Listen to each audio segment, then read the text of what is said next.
grandes players hoje na discussão de religião e ciência no mundo têm levantado o tema do florescimento humano como um tema de guarda-chuva para tratar das questões de espiritualidade, religião e progresso civilizacional. É claro que isso tem muitas dimensões, tem dimensões econômicas, éticas, políticas, sociais e assim por diante.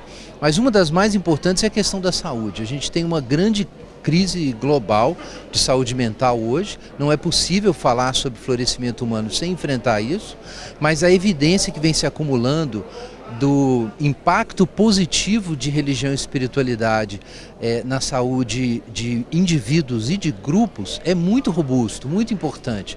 Então falar sobre florescimento humano hoje e progresso e estabilidade civilizacional sem falar sobre espiritualidade, religião e saúde mental é ignorar uma das questões mais importantes do florescimento humano contemporâneo.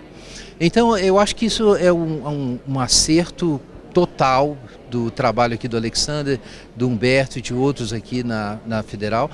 Eu sei que em alguns ambientes no Brasil ainda há muito fechamento para isso, mas eu estou muito feliz que essa universidade tenha dado esse suporte, encarado esse desafio de abrir essa discussão, especialmente num país como o nosso, o Brasil, em que a quantidade de pessoas que crê em Deus ou que tem religião ou que mesmo que não confesse uma religião particular, crê na vida após a morte, tem uma espiritualidade, é um número imenso que a gente tem de pessoas aqui, é muito maior do que em outros países. Então é um contrassenso que nessas condições esse assunto ainda seja evitado na academia.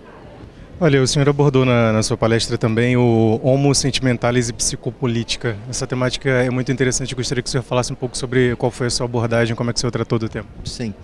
Então, a questão do Homo Sentimentalis, isso é uma expressão que aparece em alguns autores, mas eu tive em contato pela primeira vez através de uma socióloga chamada Eva Illouz, uma socióloga que é professora na Universidade de Tel Aviv, e tem um trabalho muito interessante sobre a relação entre capitalismo contemporâneo e sentimentalização da nossa sociedade. Na opinião dela, de alguma forma, a psicologia moderna alimentou a construção de um ethos terapêutico que se fundiu com o nosso sistema econômico moderno ou hipermoderno. Eles se fundiram.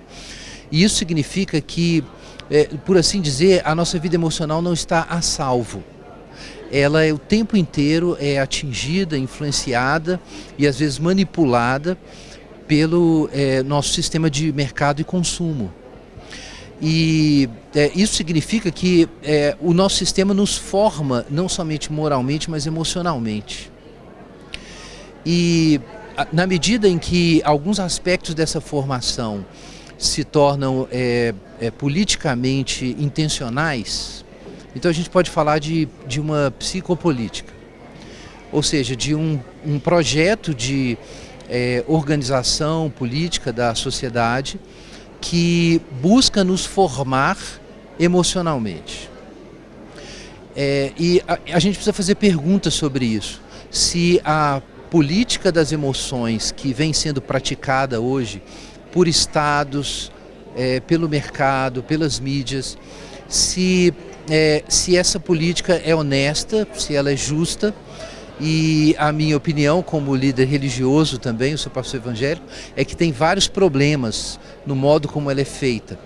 A formação moral, espiritual, e a gente pode também dizer emocional na tradição cristã, envolve um caminho de amor e autossacrifício. E a psicopolítica contemporânea nos forma para o consumo.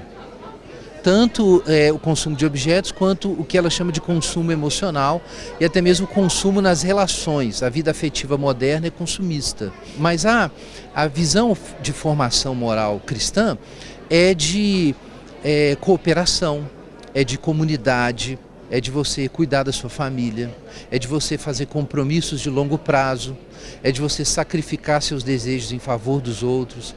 Então a gente tem um problema aí. O problema não é existirem formas diferentes de organizar a vida moral e social.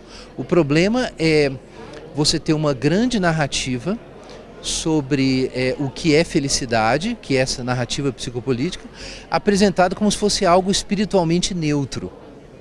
Como se as religiões tivessem um programa espiritual e o nosso sistema cultural não tivesse, ele está simplesmente rodando, é o modo como as coisas funcionam. Então a gente precisa ter clareza de que não é isso que está acontecendo, que são discursos espirituais, morais e projetos de formação diferentes.